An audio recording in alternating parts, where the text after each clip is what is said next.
Bismillahirrahmanirrahim. Assalamualaikum warahmatullahi wabarakatuh. Alhamdulillahi rabbil alamin. Wa bihi nasta'in wa ala umurud dunya waddin. La khawla wa la quwwata illa billahil aliyil azim. Asyhadu an la ilaha illallah wa asyhadu anna Muhammadan abduhu wa rasuluh la nabiyya ba'dah. Qala Allah Ta'ala la ilma lana illa ma 'allamtana innaka antal alimul hakim. Alhamdulillah, puji syukur kehadirat Allah Subhanahu wa taala atas segala nikmat, karunia, hidayah sehingga kita bisa melakukan aktivitas-aktivitas kita, karena dengan tanpa adanya nikmat dari Allah jelas kita bukanlah siapa-siapa dan tidak bisa melakukan apa-apa. Sehingga kita patut bersyukur atas segala nikmat yang telah diberikan oleh Allah SWT.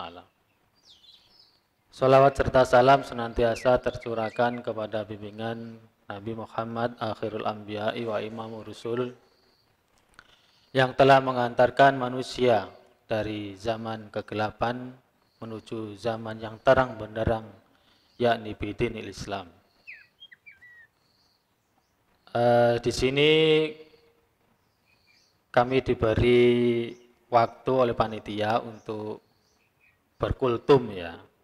Jadi ini nanti sharing saja, karena ilmu yang saya miliki pun tidak cukup ya. Jadi mungkin nanti ada salah atau mungkin ada kekurangan dari saya.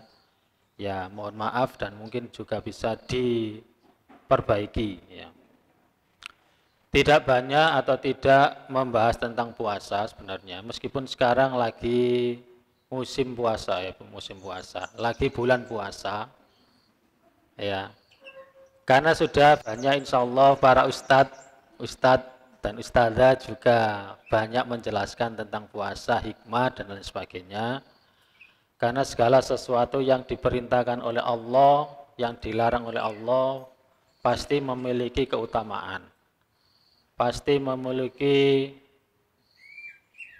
pahala, fadilah, dan mengantarkan manusia pada kedudukan yang sangat mulia. Kalau kita melaksanakan perintahnya, insya Allah akan mengantarkan kepada kedudukan kita, yaitu kedudukan yang mulia.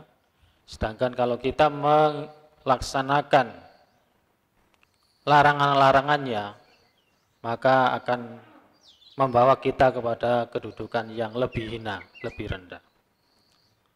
Tapi saat ini kita atau saya akan membawakan yaitu tentang doa yang diajarkan oleh Rasulullah SAW.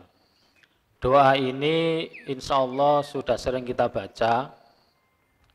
Dan doa itu biasanya berisi dua, meminta atau memohon perlindungan. Seringkali doa itu diawali dengan Allahumma inni as'aluka, itu kalau kita meminta sesuatu. Tapi di satu sisi doa itu biasanya juga diawali dengan Allahumma inni a'udzubika, yaitu memohon perlindungan kepada Allah. Nah, doa ini sebagai senjata bagi kita sebagai seorang muslim, karena kita tidak punya apa-apa kecuali hanya doa. Karena doa itu senjata dan juga bekal kita ketika kita sebagai seorang hamba yang sangat kecil di hadapan Allah, sehingga kita membutuhkan doa itu. Nah, doa yang diajarkan oleh Rasulullah yaitu Allahumma inni a'udzubika min ilmin la yanfa' wa min Allahumma inni min ilmin la yanfa' wa min qalbin la yakhsha' wa min nafsin la tasba' wa min du'ain la yusma'. Dari doa tersebut ada perintah dari Rasulullah yaitu untuk senantiasa meminta perlindungan kepada Allah Subhanahu wa taala dari 4 hal. Yaitu yang pertama min ilmin la yanfa, yaitu dari ilmu yang tidak bermanfaat. Yang kedua min qalbin la yakhsha, dari hati yang tidak khusyuk. Yang ketiga yaitu min nafsin la tasba, dari jiwa yang tidak puas. Dan yang terakhir yaitu min du'ain la yusma, dari doa yang tidak dikabulkan oleh Allah. Dari 4 hal ini kami coba menjelaskan satu persatu ya. Yang pertama min ilmin la yanfa. Biasanya yang sering kita doa, yang kita baca itu kan biasanya Allahumma inni as'aluka ilman nafi'an. Kita mengharap supaya ilmu yang kita pelajari itu bermanfaat. Tapi di sisi lain Rasulullah mengajarkan meminta perlindungan dari ilmu yang tidak bermanfaat. Apa saja itu ilmu yang tidak bermanfaat? Yang pertama, jelas ilmu yang mengandung kesyirikan. Contohnya kita mempelajari ilmu sihir, ilmu santet, guna-guna, supaya orang yang kita cintai itu semakin menggebu-gebu kepada kita, padahal dia tidak cinta kepada kita.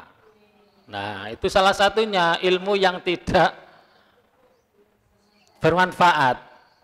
Atau untuk mendapatkan kekayaan kita harus pergi menyepi, bersemedi dan lain sebagainya supaya kekayaan kita berlimpah. Atau kita dodolan online, ya ke Gunung Kawi dan lain sebagainya, atau jualan apa supaya laris dan lain sebagainya. Nah, itu adalah ilmu-ilmu yang tidak bermanfaat, yang sudah jelas kesyirikannya dan jelas menentang Allah SWT. Nah, ciri yang lain ilmu yang tidak bermanfaat itu, kita sudah memperoleh ilmu tersebut tetapi kita tidak mengamalkannya, tidak mengikuti perintah-perintah Allah dan Rasulnya, bahkan dengan ilmu itu kita gunakan untuk membangkang. Banyak cerita sekali zaman-zaman terdahulu, Nabi dan para Rasul dan para umatnya, Raja Fir'aun dan lain sebagainya, itu kurang apa ilmu pengetahuannya. Mampu membangun sebuah menara yang sangat tinggi.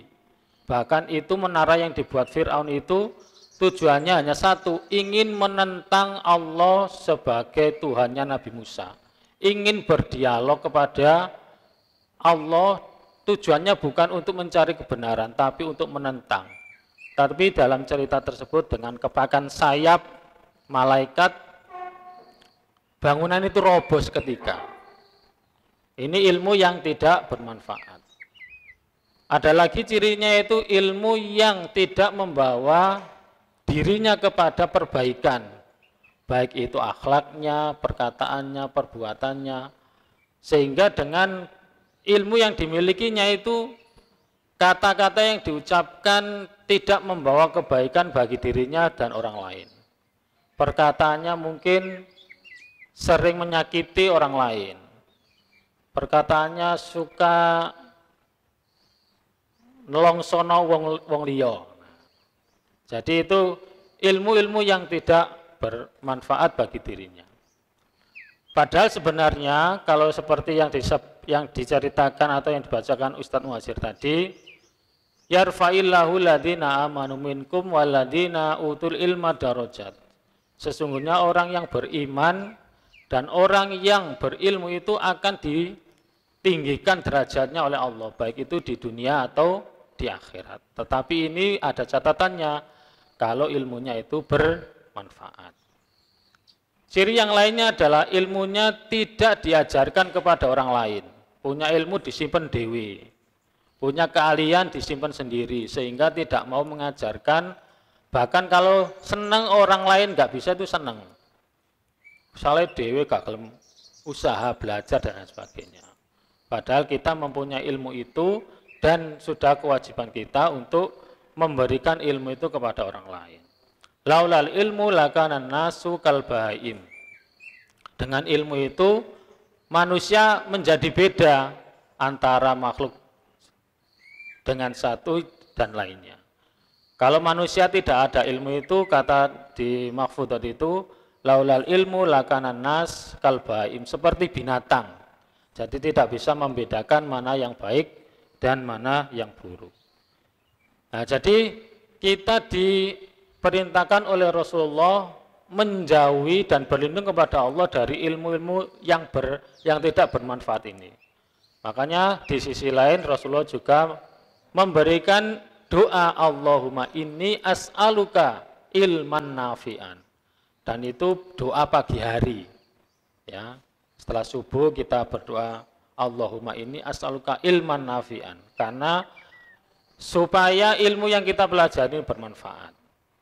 Dan alhamdulillah kita sekarang berada di lembaga pendidikan, insya Allah ilmu kita bermanfaat karena kita mengajarkan tidak hanya kepada anak-anak, tapi juga mengajarkan ilmu kita kepada sesama teman.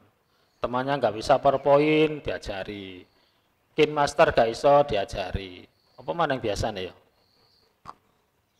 Ya aplikasi-aplikasi yang sekarang ini ya, yang membantu pembelajaran dan sebagainya.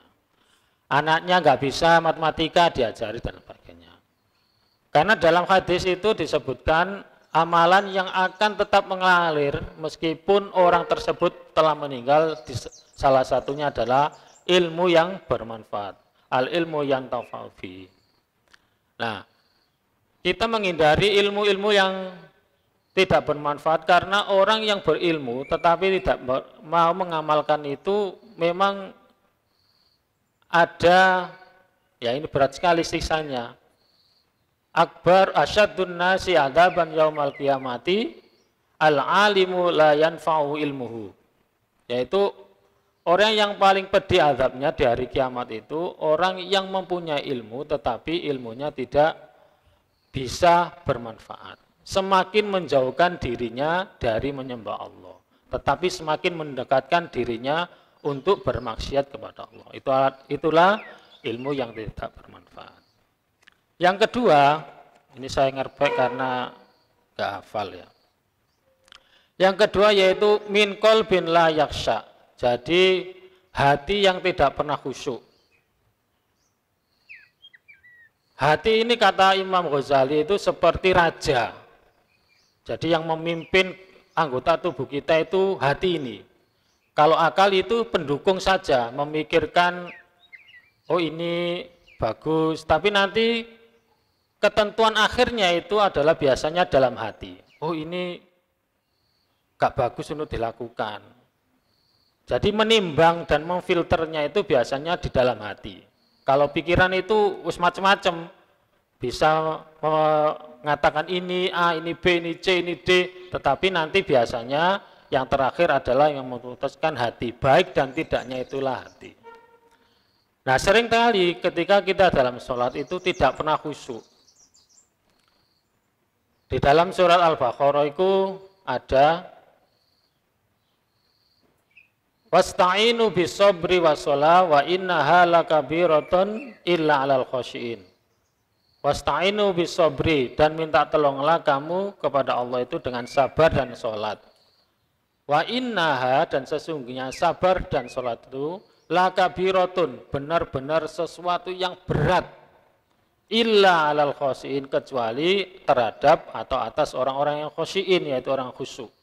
Siapa itu orang yang khusyuk? Alladzina yadunnuna, orang-orang yang yakin annahum mulaqu rabbihim, yakin akan bertemu dengan Tuhannya, wa ilaihi rajiun, dan akan kembali ke Allah Subhanahu wa taala.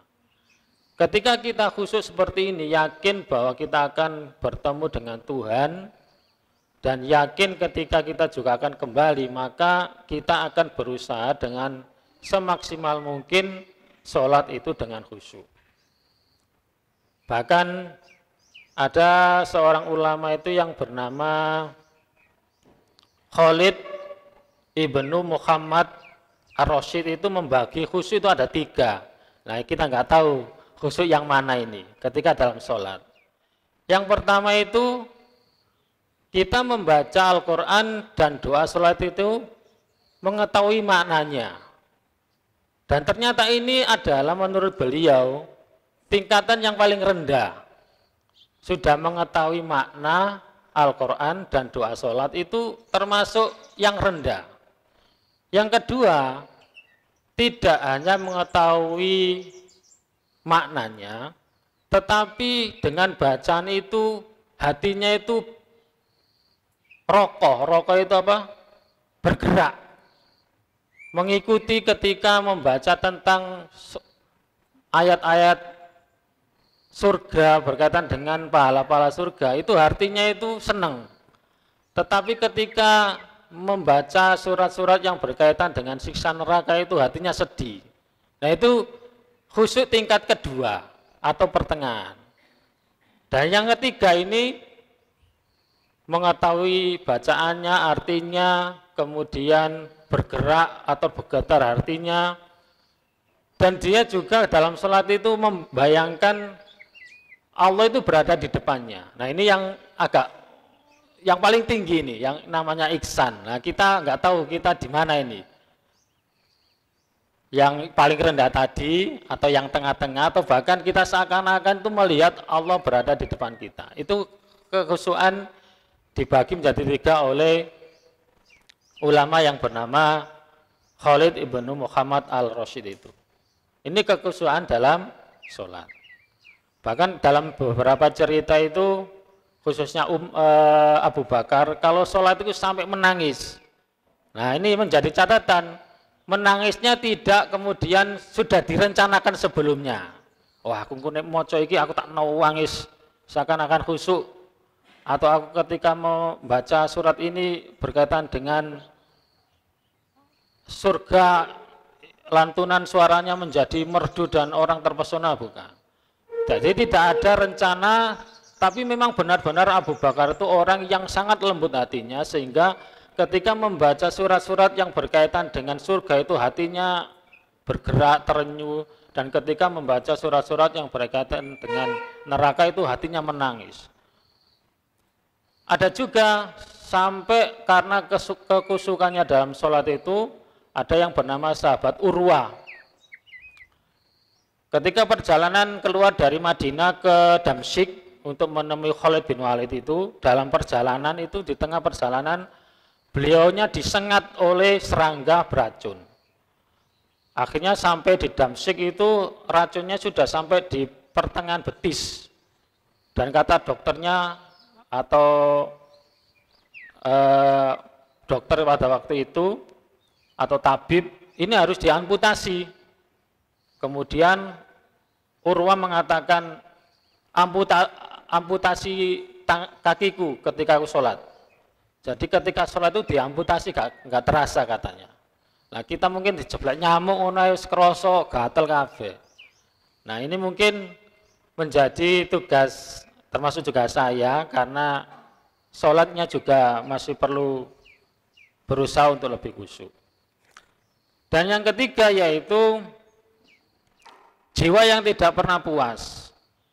Min nafsin la tasba. Seringkali manusia itu melihat dan merasa bahagia, senang, itu karena seringkali melihat dari segi materi. Seakan-akan kurang terus saja, sehingga hatinya itu atau jiwanya itu tidak pernah merasa puas. Padahal kalau kita lihat nikmat-nikmat yang Allah berikan kepada kita itu sudah cukup banyak sekali, bahkan kita mungkin tidak bisa menghitung. Teman baik itu termasuk nikmat yang luar biasa. Lingkungan yang baik itu juga termasuk nikmat yang luar biasa. Dan kadang bisa membuat kita merasa tenang.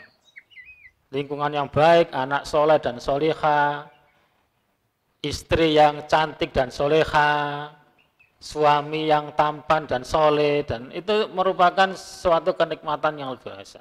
Apalagi kalau nanti anak-anak kita menjadi anak-anak yang soleh dan soleha. Tetangga yang baik, yang suka memberi, senyum. Kita tidak bisa membayangkan kalau kita berada di lingkungan yang lingkungannya itu lebih banyak kesyirikan, melakukan kegiatan-kegiatan yang tidak ada tuntunan dalam Islam. Pasti kita kalau tidak mengikutinya, pasti kita lambat laun dicing, apa dicing itu ya? Dititeni, wis gak usah ngundang iku, anggar diundang gak tahu gelem. Padahal ini kita berusaha untuk menjalankan perintah agama Allah dan juga Rasulnya. Nah ini kalau lingkungan kita, lingkungan yang baik, ini adalah sebuah kenikmatan yang patut kita syukuri. Rasulullah memberikan nasihat kepada kita ketika kita melihat dunia itu, unggur ila man huwa asfala minka wala tangdur ila man huwa fauqaka. Jadi kalau masalah dunia, Rasulullah memberikan nasihat, lihatlah orang yang berada di bawahmu. Kita mungkin perlu berkunjung ke pemukiman yang kumuh, yang berada di jembatan, bawah tol jembatan, yang di pinggir bantaran sungai. Kalau kita sering melakukan hal-hal seperti itu, ke panti asuhan, ke fakir miskin, janda-janda, itu janda tua, Pak. Ya, itu mungkin akan melembutkan hati kita. Oh, ternyata masih banyak ya orang yang berada di bawah kita, sehingga kita semakin bersyukur. Tapi kalau kita sering melihatnya yang atas-atas saja, wong kok sugih yo, mobilnya wake, omahe wake, tapi istrinya cuma satu, lahannya banyak, kebunnya lah, sehingga kita seakan-akan rezeki yang kita terima itu hilang karena seakan-akan yang sudah diberikan Allah itu belum apa-apa. Nah, kita termasuk saya pribadi, semoga kita bisa menerima dan bersifat qanaah terhadap apa yang sudah diberikan Allah kepada kita. Kita bisa berkumpul seperti ini, itu sebuah nikmat yang luar biasa ya. Ada keluarga yang harus berpisah dengan suami istrinya, yang sana karena nggak boleh mudik, karena harus tugas negara, nggak bisa berkumpul dan lain sebagainya. Kita bisa berkumpul dengan keluarga seperti ini adalah sebuah nikmat yang harus kita syukuri, sehingga jiwa kita selalu merasa puas dengan nikmat yang Allah berikan kepada kita. Dan yang terakhir yaitu dari doa yang tidak dikabulkan. Padahal Allah sudah menjelaskan dalam Al-Quran itu kan sangat jelas sekali. Fad'uni astajib lakum. Kalau kamu berdoa, pasti tak jawab, tak kabulkan. Itu sudah, dan tidak mungkin Allah itu bohong. La yukhliful mi'ad, enggak akan mengingkari janjinya.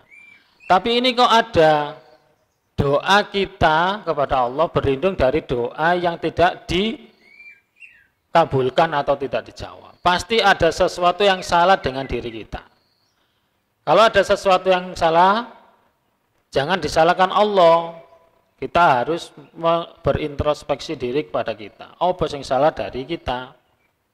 Nah, syaratnya dalam surat Al-Fatihah kan jelas, iyyaka na'budu wa iyyaka nasta'in. Jadi doa itu harus kita iyyaka na'budu dulu. Yaitu kita harus menyembah Allah dulu. Jangan meminta dulu. Minta tok tapi gak mau beribadah. Minta saja tapi tidak mau menjalankan perintahnya. Sholatnya juga jarang-jarang. Puasanya juga mungkin poso gendang, ngarep karo burito tengah kosong. Nah, syaratnya pertama memang iyyaka na'budu wa iyyaka nasta'in. Kita harus beribadah terlebih dahulu kepada Allah, dan ibadah ini harus mukhlis, ikhlas, tidak ada dicampuri dengan hal-hal kesyirikan. Allah itu paling enggak suka, Allah itu cemburu kalau disamakan dengan makhluknya, apalagi dengan benda-benda mati. Iyyaka na'budu wa iyyaka nasta'in. Jadi harus kita menyembah dulu kepada Allah, menjalankan perintah-perintahnya, menjalankan kewajibannya, baru hak-hak kita akan diberikan kepada Allah. Termasuk rezeki dan lain sebagainya, itu hak kita setelah kita melakukan kewajiban kita kepada Allah. Nggak mungkin Allah akan membiarkan kita padahal kita sudah melaksanakan semua perintahnya. Nggak mungkin. Karena kewajiban sudah ditunaikan, sehingga kita berhak mendapatkan hak yang diberikan Allah kepada kita. Yang pertama, iyyaka na'budu wa iyyaka nasta'in. Nah, bisa jadi doa yang tidak dikabulkan itu ya ada dalam sebuah hadis itu dikisahkan ada seorang yang jauh dalam perjalanan, wajahnya kusut, rambutnya istilahnya sudah awut-awutan, ini menunjukkan dia dalam suatu perjalanan yang sangat jauh dan parah, kemudian dia juga letih. Dia menengadahkan tangannya, dan ini salah satu syarat ya, istilah rukun, syarat apa rukun itu ya. Jadi kita meminta dengan menengadahkan tangan itu kan bentuk kita sangat membutuhkan. Kemudian membaca ya Robbi, ya Tuhanku, ya Tuhanku. Tetapi tidak dijawab doanya oleh Allah SWT karena apa? Di dalam hadis itu disebutkan karena makanannya haram, minumannya haram, pakaian yang digunakan pun dari hal-hal yang haram, dari korupsi, dari mencuri, menipu dan sebagainya. Kemudian dipakai untuk membeli baju, untuk anaknya, untuk keluarganya, untuk istrinya. Terus kemudian dengan baju itu dia berdoa. Dengan hasil korupsi, mencuri, nguntil dan sebagainya, dipakai beli makanan, minuman, dikonsumsi oleh anaknya. Kemudian itu menjadi nutfah, air mani. Air mani di dalamnya kemudian ada bahan-bahan kotor, haram, najis dan sebagainya. Kemudian menjadi anaknya juga. Nah itu adalah sebab doa tidak dikabulkan. Nah kalau kita sudah memenuhi syaratnya itu, kita sudah iya karena butuh ya nasta'in, tetapi kita belum dijawab doanya, itu ada 3. Bisa jadi dijawab ketika nanti di akhirat, yang kedua dijawab di dunia, dan yang ketiga yaitu kita dijauhkan dari mara bahaya. Jadi belum tentu doa itu, mohon maaf ya. Jadi Allah itu mengabulkan doa kita tidak harus sesuai dengan permintaan kita. Kita dijauhkan dari mara bahaya. Itu termasuk salah satu cara Allah mengabulkan doa kita. Aku njaluk ini kok gak dikabulkan, tetapi ketika ada sesuatu bencana dia diselamatkan oleh Allah. Aku minta ini kok gak dikabulkan, tapi di sisi lain kita waktu gak butuh ada orang yang datang kita memberikan sesuatu dan sebagainya. Jadi itu yang bisa saya sampaikan. Jadi selain Rasulullah mengajarkan doa meminta kepada Allah, Allahumma inni as'aluka, juga Rasulullah juga memberikan anjuran kepada kita memberikan doa untuk berlindung kepada Allah Subhanahu wa taala dengan menggunakan Allahumma inni a'udzubika. Salah satunya adalah doa yang tadi, Allahumma inni a'udzubika min ilmin la yanfa wa min qalbin la yakhsha wa min nafsin la tasba wa min du'ain la yusma. Semoga apa yang saya sampaikan bermanfaat bagi saya pribadi dan juga teman-teman semuanya. Kalau ada yang betul itu semata-mata dari Allah Subhanahu wa taala. Kalau ada yang salah saya dalam menyampaikan itu dari saya pribadi dan mohon maaf ya. Itu saja yang bisa saya sampaikan, kurang lebihnya mohon maaf yang sebesar-besarnya. Ihdinas siratal mustaqim. Wassalamualaikum warahmatullahi wabarakatuh.